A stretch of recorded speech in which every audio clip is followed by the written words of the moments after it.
ಕಾರ ಸಂತ ಕನಕದಾಸರು ಜನರ ಬದುಕನ್ನು ಉದ್ಧರಿಸುವ ಬದ್ಧತೆಯಿಂದ ಬಾಳಿ ಬದುಕಿದ ಸಂತರು. ಜನಪದರ ಜನಸಾಮಾನ್ಯರ ಜೀವನವನ್ನು ತಿದ್ದುವ ಹಿರಿಯಾಸೆಯೊಂದಿಗೆ ಬದುಕಿದ ಸಂತರವರು.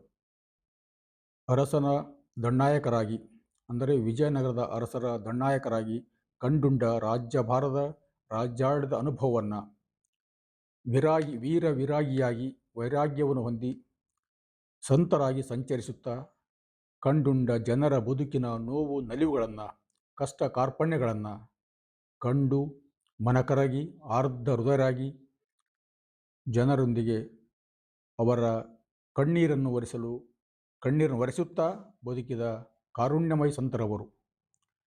ಜನಪದರ ಜನಸಾಮಾನ್ಯರ ಉದ್ಧಾರವೇ ತಮ್ಮ ಜೀವನದ ಸಾರ್ಥಕತೆ ಎಂದು ಬಗೆದ ಅಪರೂಪದ ಸಂತರವರು.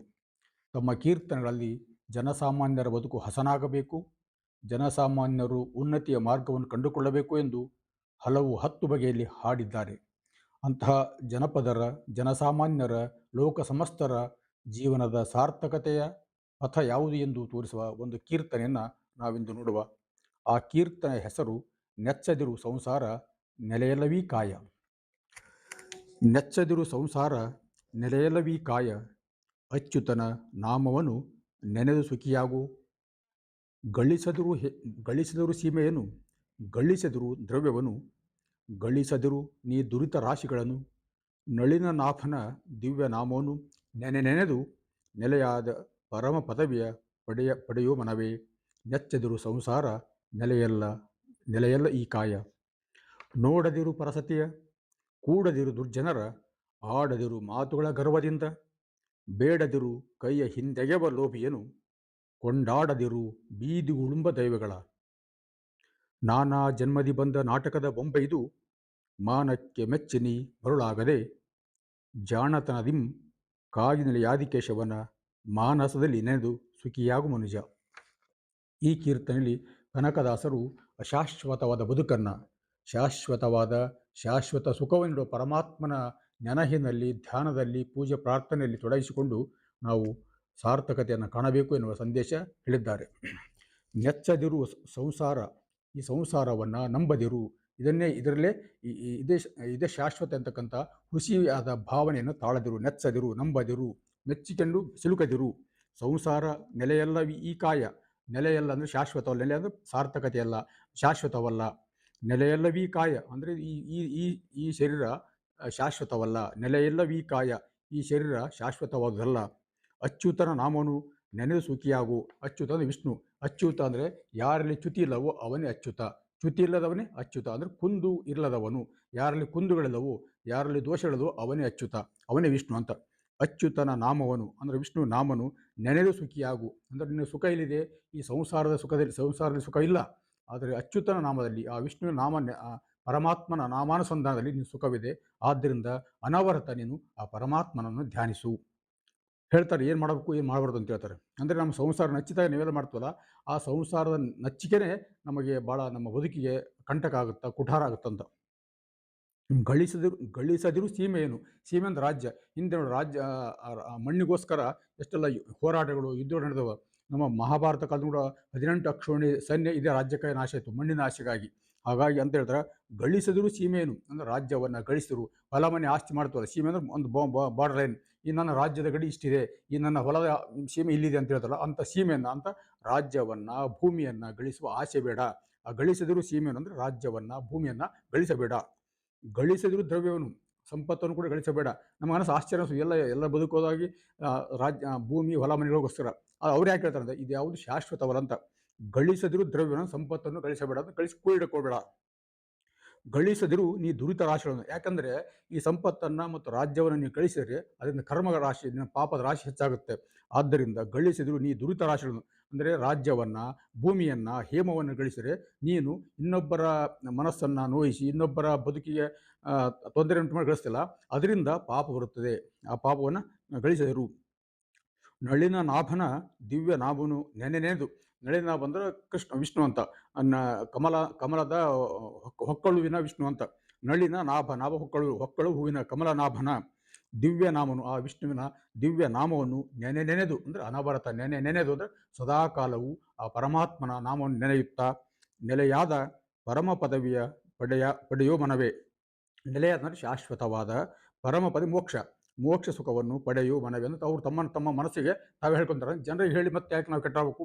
ತನ್ನ ಮನಸ್ಸನ್ನು ಎಲ್ಲ ಸಂತರು ಅಷ್ಟೇ ಜನರನ್ನ ಉದ್ದೇಶಿಸುವ ಮುನ್ನ ತಮ್ಮನ್ನು ತಾವು ಉದ್ದೇಶ ಮಾಡೋದು ಸ್ವಗತ ರೀತಿಯಲ್ಲಿ, ಅಂದರೆ ಎಲೆ ಮನೆ ನನ್ನ ಮನಸ್ಸೆ ಅಂತ ಹೇಳ್ತಾರ.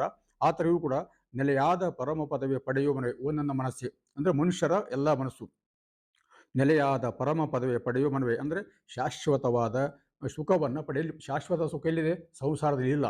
ಶಾಶ್ವತ ಸುಖ ಪರಮಾತ್ಮನ ನಾಮ ಧ್ಯಾನದಲ್ಲಿ, ನಾಮ ಜಪದಲ್ಲಿ ಇದೆ. ಆದ್ದರಿಂದ ಅಂತಹ ಪರಮಾತ್ಮನ ಸುಖವನ್ನು ಪಡೆ ಹೇಳ್ತಾರೆ. ಅದಕ್ಕೆ ಪರಮಾತ್ಮನ ಸುಖಕ್ಕೆ ಅಂದರೆ ಶಾಶ್ವತವಾದ ಸುಖಕ್ಕೆ ಯಾವ ಬಾಧಕಗಳು, ಯಾವ ಅಡ್ಡಿಯಾಗುತ್ತೆ ಅಂತ ಹೇಳ್ತಾರೆ. ನೋಡದಿರು ಪರಸತಿಯ ಅಂದರೆ ಇನ್ನೊಬ್ಬರ ಹೆಣ್ಣನ್ನು ಪರಸತಿಯರನ್ನು ನೋಡದಿರು ಅಂದರೆ ಪರಸತಿಯರ ಬಗ್ಗೆ ಕಾಮುಕ ದೃಷ್ಟಿಯಿಂದ ನೋಡದಿರು. ಪರಸತಿಯನ್ನು ಕಂಡಾಗ ತಾಯಿ ಪಾರ್ವತಿ ಎಂದು ಭಾವಿಸು. ತಾಯಿ ಪರಸತಿಯೇ ಪಾರ್ವತಿ ಅಂತ ನೋಡ್ಬೇಕಂತ ದೃಷ್ಟಿ ಇರಲಿ. ನೋಡದಿರು ಪರಸತಿ ನೋಡಿದ್ರೆ ಅದರ ಕಾಮದ ಕಣ್ಣಿನ ಪಾಪ ಬರುತ್ತೆ, ದೋಷ ಬರುತ್ತೆ. ಆ ದೋಷ ನಿನಗೆ ಅಂಟಬಾರ್ದಂದ್ರೆ ನೋಡದಿರು ಪರಸತಿ ಅಂದರೆ ಪರಸತಿಯರನ್ನ, ಇನ್ನೊಬ್ಬರ ಸತಿಯನ್ನ ಕೆಟ್ಟ ಕಣ್ಣಿನ ನೋಡಬೇಡ. ಕೂಡದಿರು ದುರ್ಜನರ ಕೆಟ್ಟವರ ಸಂಘಕ್ಕೆ ಎಳಸಬೇಡ. ಕೆಟ್ಟವರ ಸಂಘದಲ್ಲಿ ನೀನು ಇರಬೇಡ. ಕೂಡದಿರು ದುರ್ಜನರ ಅಂದರೆ ಕೆಟ್ಟವರ ಸಂಘದಲ್ಲಿ ಇರಬೇಡ. ಆಡದಿರು ಮಾತುಗಳ ಗರ್ವದಿಂದ, ಅಹಂಕಾರದ ಎಲ್ಲ ನಾನು ದೊಡ್ಡ, ನಾನು ನನ್ನಿಂದಲೇ ನನ್ನದೇ ಅಂತಕ್ಕಂಥ ಅಹಂಕಾರದ ಮಾತುಗಳು, ಭರಿತ ಮಾತುಗಳು ಬೇಡ ಅಂತ. ಆಡದಿರು ಮಾತುಗಳ ಗರ್ವದಿಂದ ಕೊಬ್ಬಿ ಉಬ್ಬಿ ಮಾತನಾಡಬೇಡ. ಯಾಕೆ? ಯಾರಿಗೂ ಕೊಬ್ಬಿ ಉಬ್ಬಿದ ಯಾರು ರಾವಣ ಅಂತ ಹೇಳೋದಿಲ್ಲ. ಎಂತೆಂಥ ಮಹಾ ಬಲಾಢ್ಯರು ಕೂಡ ಈ ಬದುಕಿನಲ್ಲಿ, ಈ ಜಗತ್ತಿನ ಬದುಕಿಲ್ಲ. ಅಹಂಕಾರ ಯಾರಿಗೂ ಒಳ್ಳೆಯದಲ್ಲ. ನೀನು ವಿನಯವೃತಿಯಾಗು, ಸದಾಚಾರ ಸಂಪನ್ನನಾಗು. ಆಡದಿರು ಮಾತುಗಳ ಗರ್ವದ ಮಾತುಗಳನ್ನು ಆಡಬೇಡ. ಬೇಡದಿರು ಕೈಯ ಹಿಂದೆಳೆಯುವ ಲೋಭಿಯನು. ನೋಡಿ ಕನಕದಾಸ ಭಾಳ ಸೊಗಸ ಅವ್ರ ಜೀವನ ಹೇಳ್ತಾರೆ. ಬೇಡದಿರು ಕೈಯ ಹಿಂದೆಗೆಯುವ ಲೋಭಿಯನು ಅಂದರೆ ಲೋಭಿಯನ್ ಕೃಪಣ ಇರ್ತಾನಲ್ಲ, ಅವ್ನು ಬಿಡಕ್ಕೋಬೇಡ ಅಂತಾನೆ. ನೀವು ಬೇಡದೆ ಯಾರು ಉದಾರಿಗಳಿರ್ತಾರೋ, ಯಾರು ಉದಾರ ಹಸ್ತಿರ್ತಾರೋ, ಯಾರು ಉದಾರ ಹೃದಯಗಳಿರ್ತಾರೋ ಅಂಥವ್ರು ಮಾತು ಬೇಡದೆ ಕೊಡ್ತಾರೆ. ಈ ಜಿಪುಣ ಏನು ಕೊಡ್ತಾನೆ? ಕೈ ಹಿಂದೆ ಕೊಡ್ತಾನೆ. ಬೇಡದಿರು ಕೈಯ ಹಿಂದೆ ಅಂದರೆ ಕೊಡೋರು ಕೈ ಹೊತ್ತು ಕೊಡ್ತಾರೆ, ಉದಾರ ಕೊಡ್ತಿರ್ತಾರೆ. ಅವ್ನಿಗೆ ವಾಪಸ್ ತಗೊಂಡ ಅಂದರೆ ಕೊಡಲ್ಲ. ಇನ್ನೊಬ್ರದ್ದು ತೆಗೆದುಕೊಳ್ಬೇಕಂತ ಲೋಭಿ ಜಿಪುಣ ಅವನೇನು ಕೊಡ್ತಾನೆ? ಅಂಥವ್ರು ಬಿಡಕ್ಕೋಬೇಡ. ಅದು ಕೂಡ ಆತ್ಮಘಾತಕವಾದದು, ಅವನಿಗೆ ಉಪಯೋಗ ಇಲ್ಲ ಅಂತ. ಬೇಡದಿರು ಕೈಯ ಹಿಂದೆಗೆಯುವ ಲೋಭಿಯನು ಅಂದರೆ ತನ್ನ ಕೈಯನ್ನು ವಾಪಸ್ ಹಿಂದಕ್ಕೆ ತೆಗೆದುಕೊಳ್ಳುವ ಜಿಪುಣನನ್ನು ನೀನು ಬೇಡ. ಕೊಂಡಾಡದಿರು ಬೀದಿ ಗುಡುಂಬ ದೈವಗಳ. ಇಲ್ಲಿ ನೋಡಿ ಕನಕದಾಸ ಹೇಳ್ತಾರೆ, ನಿಜವರೆಂತ ಸಂತನಿಗೆ. ಕೊಂಡಾಡದಿರು ಬೀದಿ ಗುಡುಂಬ ದೈವಗಳ ಅಂದರೆ ಕ್ಷುದ್ರ ದೈವಗಳನ್ನು ಕೊಂಡಾಡಬೇಡ. ಮಾರಿ ಮಸಣಿದ್ದ ಇರ್ತಾರೆ ದಾರಿ ಅಲ್ಲಲ್ಲಿ ಕಲ್ಲು ನಮಗೆಲ್ಲ ಏನಾದ್ರು ಜನರಿಗೆ ಕಲ್ಲು ಕಟ್ಟಿಗೆ ಎಲ್ಲವೂ ದೇವರುಗಳೇ. ಅದಕ್ಕೆ ಹೇಳ್ತಾರೆ ಕೊಂಡಾಡದಿರು ಬೀದಿ ಗುಡುಂಬ ಮಧ್ಯ ಮಾಸದಿಂದ ದೇವದಿರುತ್ತೆ. ನೀವೆಲ್ಲ ಕುರಿ ಕೋಳಿ ಕೊಂಡು ಬಲಿ ಕೊಡ್ತಿರಲ್ಲ, ಅಂಥ ದೈವಗಳನ್ನು ಕೊಂಡಾಡಬೇಡ, ಹೊಗಳಬೇಡ. ಯಾಕಂದ್ರೆ ಆ ದೈವಗಳು ಅವೇ ಇನ್ನೊಬ್ಬರು ಕಾಡಿ ಬೇಡಿ ಬದುಕ್ತಾವೆ ಅಂತ ದೇವರು. ನಿಮಗೇನು ಕೊಡ್ತವೆ? ಬೇಡಬೇಕಾದ ಒಬ್ಬನೇ ಪರಮಾತ್ಮನ್ನ. ಆದ್ದರಿಂದ ನೀನು ಕೊಂಡಾಡದಿರು ಬೀದಿಯ ಕೂಳು ಉಂಬ ಅಂದರೆ ಬೀದಿಯ ಕೂಳು ಅಂದ್ರೆ ನರಿ ನಾಯಿ ಏನು ತಿಂತವ್ರತಲ್ಲ ಅಂತ. ನರಿ ನಾಯಿ ಏನು ತಿಂತವ? ಅದೇ ಮಧ್ಯ ಮಾಂಸ ತಿಂತವಲ್ಲ, ಮಾಂಸ ತಿಂತವ. ಹಾಗೆ ಬೀದಿಯ ಕೂಳನ್ನ ಅಂದರೆ ಕೋಳಿ ಕುರಿ ಕೋಣ ಬಲಿ ಕೇಳ್ತಕ್ಕಂಥ ಕ್ಷುಲ್ಲಕ ದೈವಗಳ ಪೂಜೆ ಮಾಡಬೇಡ, ಅವ್ರನ್ನು ಹೊಗಳಬೇಡ. ಅವರಿಂದ ವ್ಯರ್ಥ. ಅವರೇನು ಅಂಥ ದೈವಗಳು ನಿನಗೇನನ್ನು ಕೊಡಲಾರರು. ಇಲ್ಲಿ ಕೂಡ ಕನಕದಾಸರು ಪರಮಾತ್ಮನ ಸರ್ವೇಶ್ವರ ತತ್ವನ ಹೇಳ್ತಾರೆ. ಯಾಕಂದ್ರೆ ಇಲ್ಲಿ ಅಲ್ಲಿ ನಮ್ಮ ಜನಕ್ಕೆಲ್ಲ ಜನಪದರು ಜನಸಾಮಾನ್ಯರಿಗೆ ದೇವರು ಧರ್ಮ ಯಾವುದು ಗೊತ್ತಿಲ್ಲ. ಕಂಡ್ರು ದೇವ್ರು ನಂಬಿಡ್ತಾರೆ, ಎಲ್ಲರೂ ದೊಡ್ಡವರೇ ಬಿಡ್ತಾರೆ ಜನಕ್ಕೆ. ಹಂಗೆ ಈ ಮಾರಿ ಮಸಣಿಗಳಂಥ ಕ್ಷುದ್ರ ದೈವಗಳು ನಿಮಗೆ ಏನನ್ನು ಕೊಡಬಲ್ಲರು. ಆದ್ದರಿಂದ ಅಂತಹ ಕೊಂಡಾಡದಿರು ಬೀದಿ ಗುಡುಂಬ ದೈವಗಳ ಅಂದರೆ ಮಧ್ಯ ಮಾಂಸ ಬಿಡ್ತಕ್ಕಂಥ ದೇವರುಗಳನ್ನು ನೀನು ಕೊಂಡಾಡಬೇಡ, ಅಂಥವರ ನಾಮ ನೆನೆಯಬೇಡ, ಸ್ತುತಿಸಬೇಡ. ಅಂಥ ದೈವಗಳಿಂದ ಯಾವ ಉಪಯೋಗವೂ ನಿನಗಿಲ್ಲ. ಯಾಕಂದರೆ ಜೀವನದ ಸಾರ್ಥಕತೆ ಮೋಕ್ಷವನ್ನು ಪರಮಾತ್ಮನೊಬ್ಬನೇ ಕೊಡಬಲ್ಲ. ಈ ಬೀದಿ ದೈವಗಳು ಮನುಷ್ಯರನ್ನು ಕಾಡಿ ಬೇಡಿ ಪೀಡಿಸ್ತವ. ಇಂಥ ದೈವಗಳು ನಿಮಗೇನು ಕೊಡ್ತವೆ? ಆದ್ದರಿಂದ ಅಂಥ ದೈವಗಳ ಬೀದಿ ಗೂಳುಂಬ, ಕೆಟ್ಟ ಕೂಳುಂಬ, ಕ್ಷುದ್ರ ದೈವಗಳ ಮಧ್ಯ ಮಾಂಸಗಳ ಆಶೆಗಾಗಿ ಇನ್ನೊಬ್ಬರನ್ನ ಕಾಡುವ ಪೀಡುವ ಪಿಶಾಚಿ ದೈವಗಳನ್ನು ನೀನು ಪೂಜಿಸಬೇಡ, ಭಜಿಸಬೇಡ.